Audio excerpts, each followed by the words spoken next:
and welcome to the X22 Report. My name is Dave, and this is episode 340, and today's date is April 14th, 2014.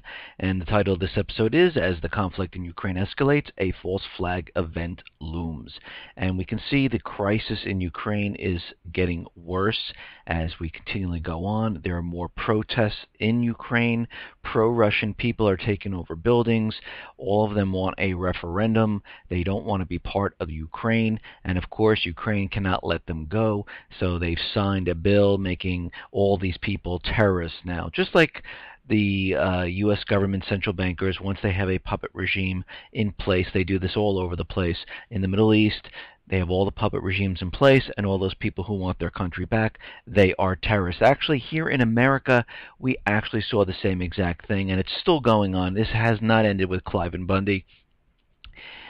They labeled him as a domestic terrorist because he's criticizing, talking out against the government. So now he is labeled as a domestic terrorist, and we can see this is how they play. This is their same strategy that they use everywhere. They take it from the same exact playbook, and there's no difference. So what we're seeing all across the world right now is they are losing control there. They're trying to maintain control here in the States.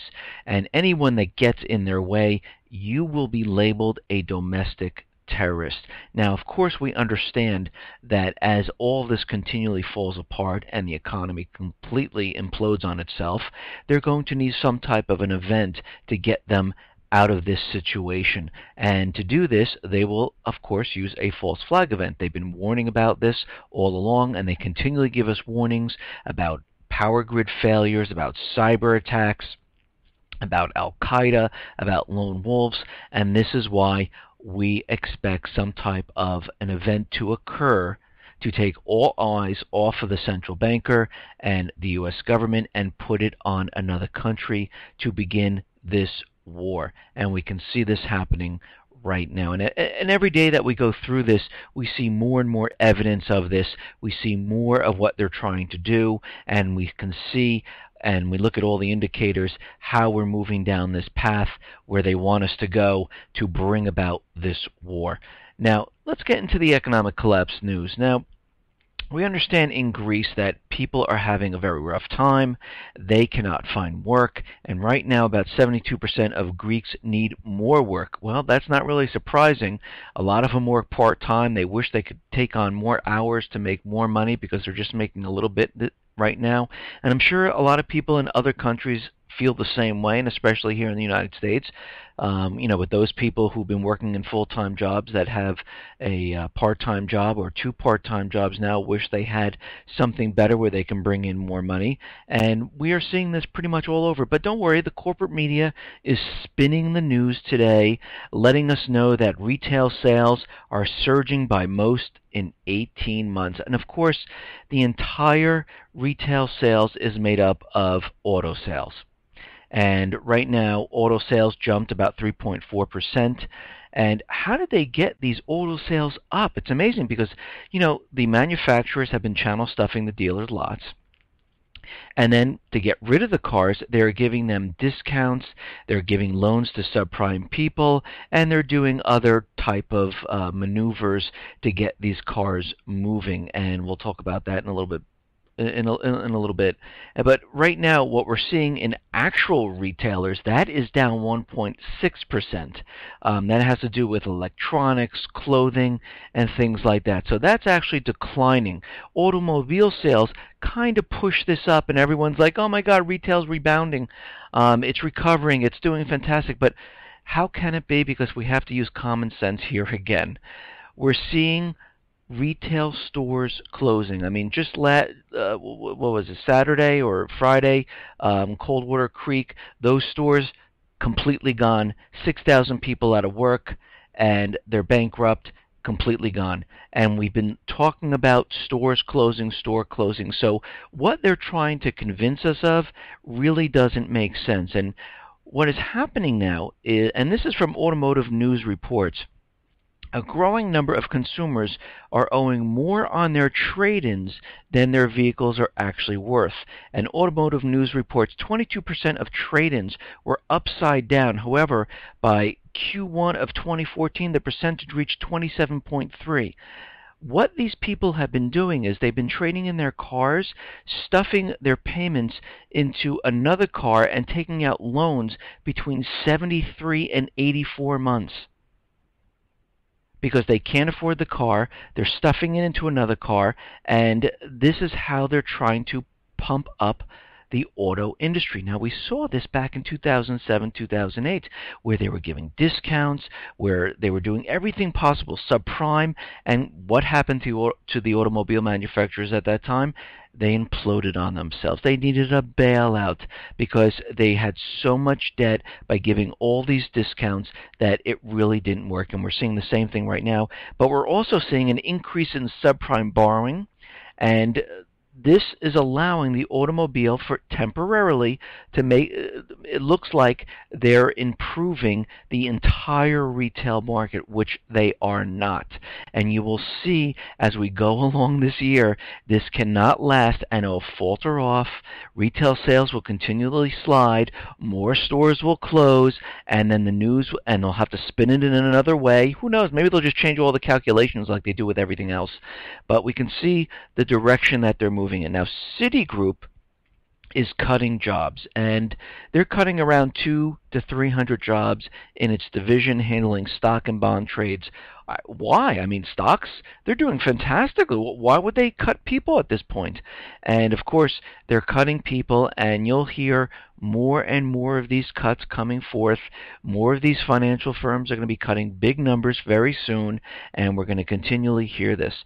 Now, just like we talked about JP Morgan with their loan origination, how it declined, well, Citi mortgage originations, they've dropped to record lows. It plunged 71% in mortgage originations from a year ago. Now, how is that possible? Think about this for a second. The unemployment rate is going down. Last year at this time, it was above 8%. Now it's at 6.7%. And of course, they're out there saying, oh, hiring and jobs, it's just going to be getting better, and the unemployment rate's going to continually go down. Well, the reason why it's happening is because these numbers are fake and they're a complete illusion. It makes no sense that retail is doing worse as unemployment is continually dropping. The percentage of people unemployed, it makes no sense. And as more people get jobs, more people are saving money, more people should be buying houses, more people should be buying more retail stores, but we see the complete opposite. And again, I have to say, going throughout this year, starting in spring, this is normally the good time in real estate. It starts in spring, goes through the first part of the summer, and it's really booming at this time. And we are not seeing that whatsoever. And these fake retail numbers by automobile sales pushing this up is going to slowly decline away, and all of a sudden retail will be back where it started from. It's almost like when they say employment's getting better, and they're talking about November, December, during the Christmas season where everyone gets that 6-week part-time job, and they're telling us that employment is fantastic. Look how many people are getting employed, but they never tell you it's only for 6 weeks and then it completely disappears. So these aren't really long-standing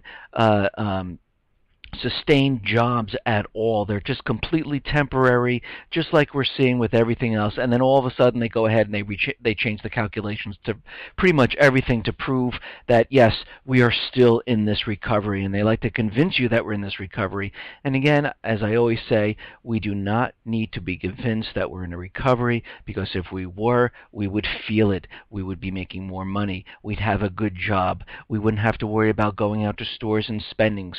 More people spending at stores, they would expand retail operations. More people saving money, you would see housing growing. You would see builders building. You would see construction increasing. But we're seeing the actual opposite. Everything is contracting at this point. Now, China and Russia now are pretty much buying huge copper mines. China and Russia making huge investments in commodity miners. Russia's largest gold miner, Polyus Gold, is considering a complete onshoring of its activities, and China is buying a huge Peruvian copper mine from Glencore. The outcome would appear to enable both firms to do away with the US dollar, but not having to buy this resource in the market, just mine it. So we can see they are doing everything they possibly can to get away from the US dollar. And they've been doing this with Russia has been doing this with their online payment. China has been doing this with their bilateral deals all across the globe to bypass the dollar and convert into yuan with their clearinghouses with all these different countries. Russia has been making deals with China, India, North Korea, Iran, Syria, Saudi Arabia to completely bypass the dollar. And right now what we're seeing is that countries are now removing their dollar from the reserves. Back in 2000, the countries that held dollar in reserves was about 55%. Now it is around 33%, and they're saying by the end of this year it's going to be just 20 to 25% or lower, depending on the situation.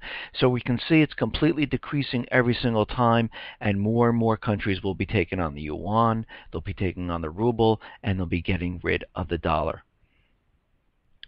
Now, let's talk about Cliven Bundy and the BLM. And we understand that the BLM backed off right now. But we know that they are not going to let this go, especially with the government officials who are trying to get this land and all other land that they're trying to grab. They are not just going to say, okay, we give up, that's that. They backed off, and we're seeing out there on the alternative media that hotels are being filled up. They could be being filled up with DHS and ATF.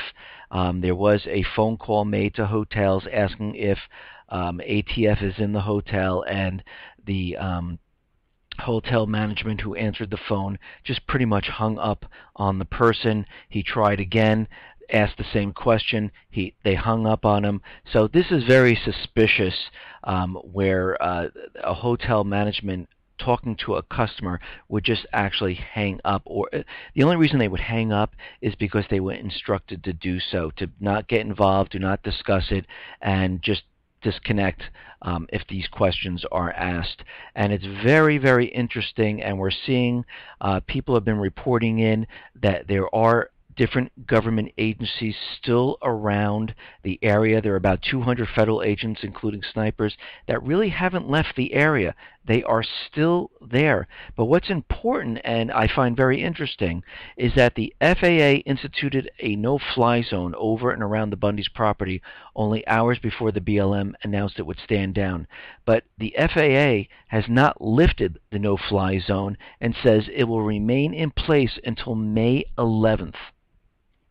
So you can see they have it's about a month or so. So you can, what I believe is happening, and I think a lot of people are believing this too, is that they're waiting for all these people to disperse, to get out of the area completely, and then they're going to come in with force into the area and try to start something with no one being around. Because I really I don't think they expected the turnout that there was going to be in that area, and I believe that they are definitely waiting. They're sitting back, waiting for everyone to go home, wait a couple of weeks, 1 or 2 weeks, and then all of a sudden make their move. And there'll be no one there to protect the Bundys at that point. Okay, now, with Obamacare, everyone pretty much knows how I feel about this, and if you're a new listener, you can go to my other reports, but Obamacare is not for the people, and it looks like people are getting some sticker shock right now. A new survey of health insurance brokers shows premiums in several states have increased more than 50% already. So we can see what's happening. This was designed as a cash grab. They wanted every single American to get on the exchanges, to get health insurance, because this health insurance package was intertwined with taxes. You were never going to get any benefits out of this health insurance unless you were completely sick in the hospital and you paid your deductible first, then you would get some benefit from the health insurance. But in everyday life, you going to the doctor for a cold, for flu, or some type of injury, you will not meet that deductible. At least most people will not meet their deductible, and they'll be paying most of their medical expenses out of pocket. Plus, they'll be paying the premium on the health insurance. So you would never ever pretty much get any type of benefit from this. But intertwined in all this is money for the insurance companies, because they just make a huge profit on all this, and the government would get their tax revenue that they wanted so badly. And this is why they put a penalty on businesses and people. If you do not take the health insurance, you are still taxed, because they wanted to get the money either way. And the insurance companies wanted some type of guarantee that all people would be all in on this, and the government said, well, we'll penalize them if they don't go in. And this is why this occurred. Because if you weren't penalized, you'd be like, forget it, I don't want it. And what would be the point at that time? And again, you have to remember, the Obamacare, the Affordable Care Act, has a provision in there where there's a bailout clause that helps the insurance companies, just in case the people decided they didn't want this insurance and the insurance companies weren't making the profits they thought they were going to make. There is a bailout clause where the government will make up the difference for the insurance companies. Now, we understand that Obamacare is not doing well. They're not bringing in the revenue they thought, even though they told us it was 7.4 million. Now we're starting to see the numbers are really around 1.5 million all the way up to 3 million, and it's dropping because people are getting the bills. They're not paying them. They're way too high, and they're saying, you know what? Right now I'm out. I'll just pay the $95 or whatever it is for the first year, and or the 1% or whatever the percentage is at for Obamacare, and I'll just do that at this time instead of paying $400, $500, $600 a month. And since this is happening, what they're going to do, and this is why they've been using climate change, they are getting ready to tax everyone on their, I guess you want to call it, their carbon footprint, the energy you use. And right now, the United Nations report urges countries to tax carbon emissions to stem the rise of global temperatures immediately, and putting a global price on carbon dioxide emissions, either through a tax or cap and trade system, needs to be done according to the UN. And of course, they're going to make every country go out. All this money is going to be taxed to the people. None of this money will be used for their climate change, which has nothing to do with the people or carbon emissions or anything like that. All of this has to do with the sun. It has nothing to do with people on Earth. And this was proved many times over from other scientists who are not getting grants from the government, who don't want their grants to end. And we can see this happening all over the place. And right now, this is being done to tax every single person on the energy you use. If you're in your home, you're using heat or air conditioning, electricity, you will be taxed a certain amount. The amount of miles that you drive to work, you will be taxed a certain amount. None of this is going to go to help climate change. No, this is going to go all to the bankers. It's almost like all the departments and everything they set up, the Department of Energy, the Department of Education. By the way, since they created the Department of Education, since that very first time, the amount of people and where we stand in the world has continually declined. Before that, we were the top nation. So whatever they're doing with education is not getting better. Just like if you look back to Bush's time, No Kid Left Behind. Well, since they started that, we dropped how many notches down? Because what they're doing has nothing to do with making our nation great or helping the people. Actually, what they're trying to do is they're trying to dumb us down. They're trying to mold us into what they want. Good little workers, pay your taxes, give us work, give us money. This is what they're doing. And again, you have to remember, they are doing all this, and they're going to disarm the American people. They have not finished with this, not by a long shot. They are going to push the agenda to to try to get rid of the Second Amendment and disarm the American people. And right now, Obama is requesting $1.1 billion for gun control. President Obama has requested $1.1 billion, and the Department of Justice asked for $382 million for gun control to protect Americans from gun violence. Included in the Department of Justice $382 million figure is a request for $2 million for smart gun technology grants.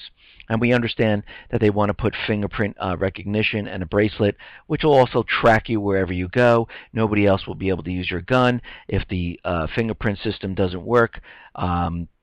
And you don't have the bracelet on, it'll be very tough to shoot that gun.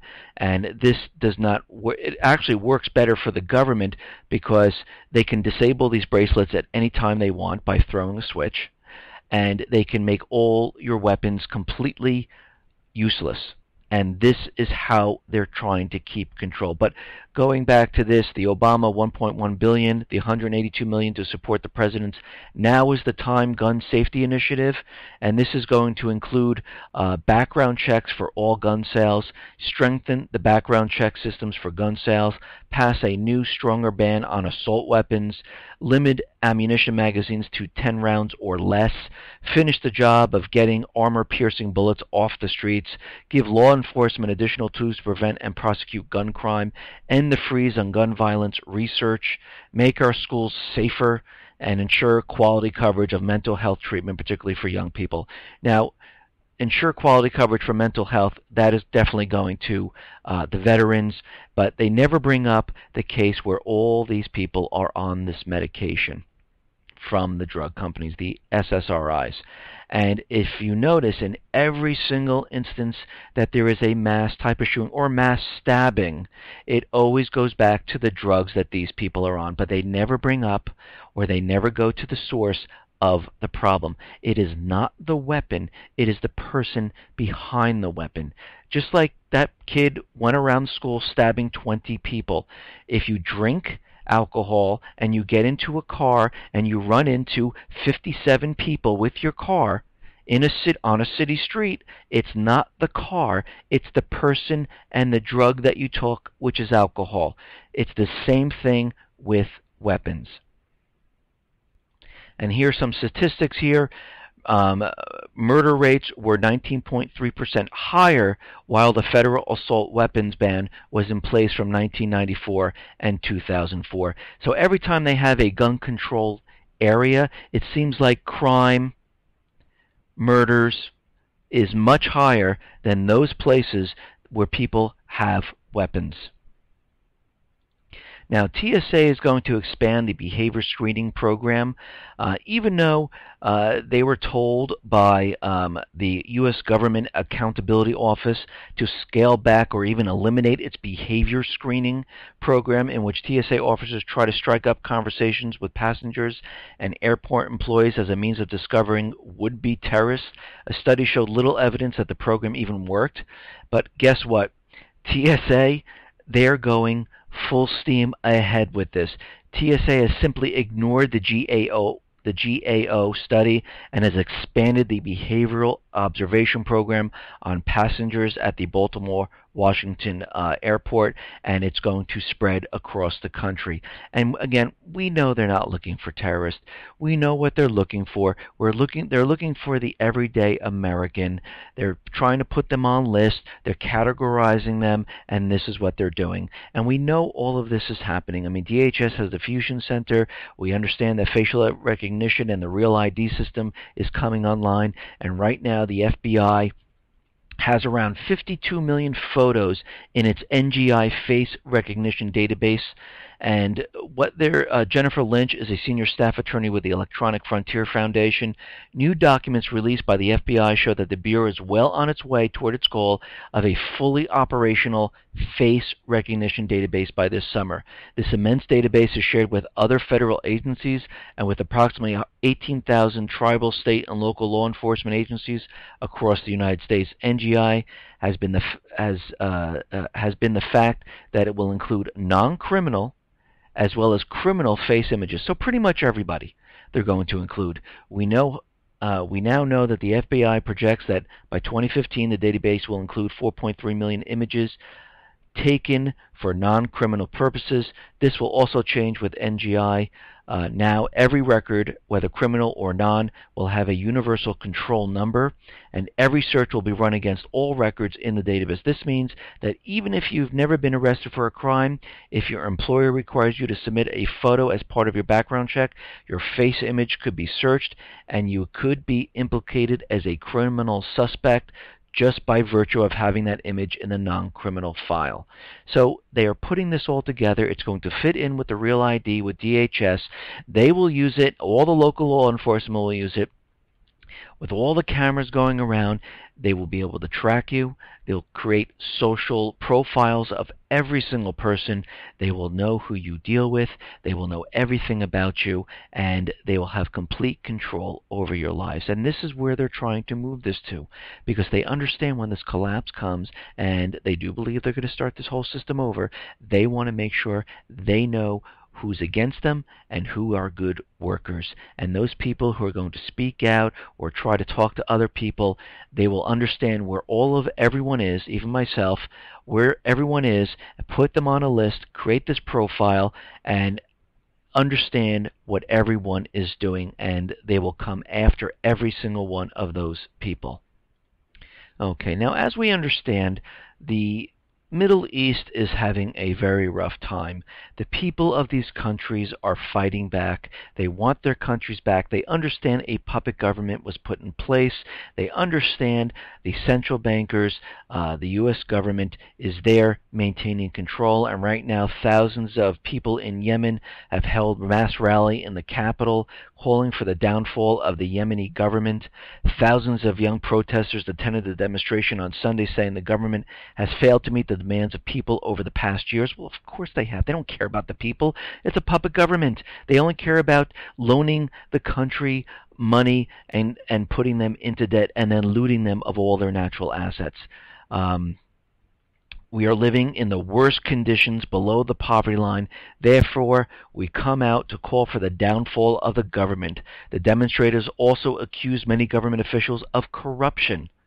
We demonstrated to get rid of these corrupt people in power. They are spreading all types of corruption around the country. They also condemned the U.S. drone operations in Yemen that have led to the deaths of hundreds of civilians in recent years. Washington claims the unmanned aircraft target al-Qaeda militants, but local sources say civilians have been the main victims of such attacks. Of course, all the people in these countries are al-Qaeda terrorists because they criticize and they want the puppet government out of there. So they just say, you know what, they're all terrorists. So this is why they've been hitting civilians, because they're all called al-Qaeda. It's very simple. Just like in Ukraine, anyone that doesn't agree with the government, the new puppet dictatorship government, you are now considered a terrorist. Clive Bundy is not going along with the government by taking land and pushing him off the land. He is now a terrorist because he criticizes. He's going against the government. But we have to remember, here in the United States, the Constitution, the Bill of Rights, allows us to criticize the government. This is why our founding fathers put that in there. Now, Russia understands they need to create their own rating agencies, and Russia desperately needs to create its own rating agency independent of the so-called Western Big Three, Moody's, S&P, and Fitch. Russia's first Deputy Prime Minister Igor Shuvalov has said the system shouldn't be monopolized. What happens now with the rating agency is in practice a world monopoly, and any monopoly is bad. And we're seeing China create their own rating agency. Russia is now going to create their own rating agency because they're saying it is completely unfair. And again, we have to understand the rating agencies are pretty much controlled by the U.S. government, and they really don't know how to rate anything. They just do whatever the companies say or what the government says, and that's how we get our ratings today. Now, the French they're bringing in a spy ship. The French External Intelligence Agency passed through the Turkish Straits. They're having a naval exercise in Bulgaria at this time. And on April 14th, 2014, we expect the destroyer FS Duplay to pass through the Turkish Straits. And they don't know exactly what this mission is, but of course I'm sure it's to spy on Russia and what they're doing there, and Crimea. Now, we understand Ukraine owes a lot of money to Russia at this time, and they're looking to get this money. And of course, the IMF gave Ukraine money, and it went right into the national bank. It didn't go to pay off any debts. But don't worry, the United States is going to give the $1 billion and pay off pretty much half of the Gazprom's overdue invoice.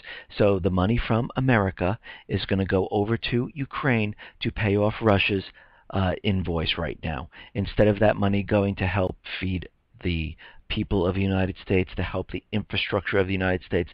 It's not going to help with Detroit because, they were told they have absolutely no money to give to them.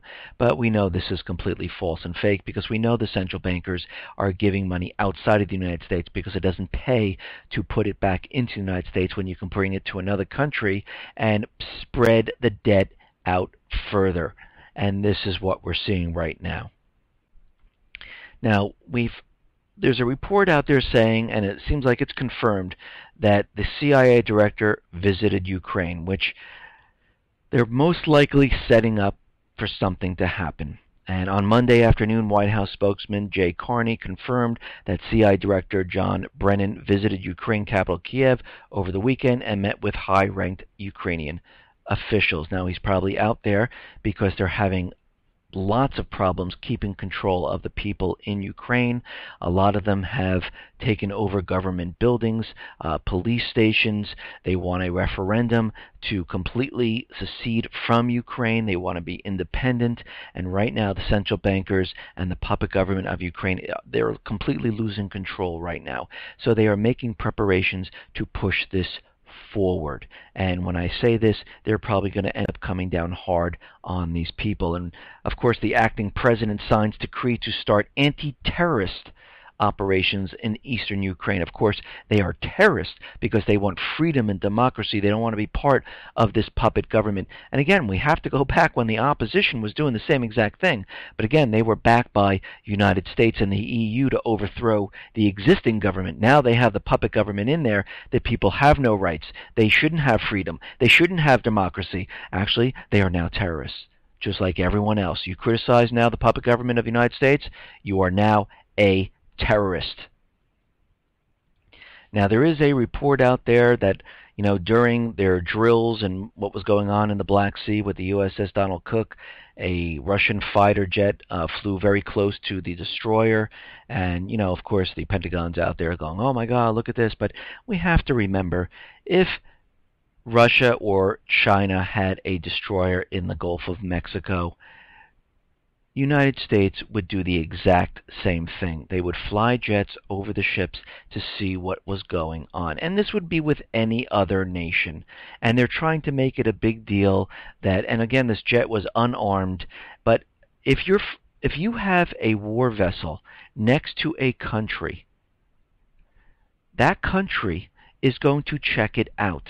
If we had ships off the coast, off the East Coast, off the West Coast, or in the Gulf, if the UK, if China or Russia was around the UK, you bet they're going to fly jets, send ships.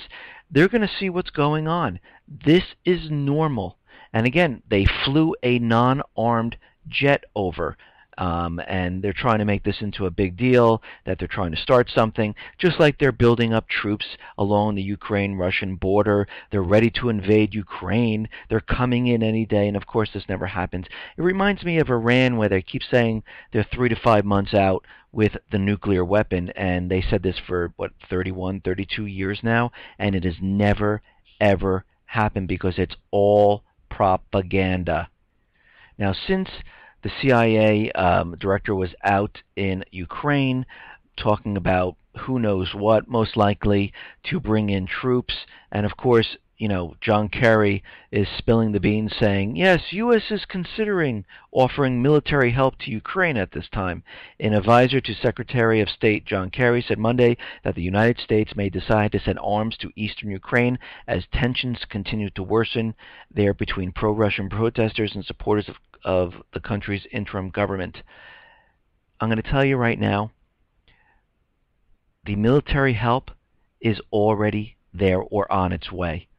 And they are already bringing it in. They're already getting ready to do something. And this is why the CIA went over there to talk to the head there. This is why Kerry is letting everyone know that there'll be military people or military assets being moved into Ukraine, because it's already happened. Now, like we saw in Yemen and in Libya, we're having the same problems in Iraq. People are fighting back. They're trying to push the central government, the private Western Central Bank, and the U.S. government out of Iraq. They're continually fighting, and right now the United States has been training Iraqi special operation forces to quell the revolt.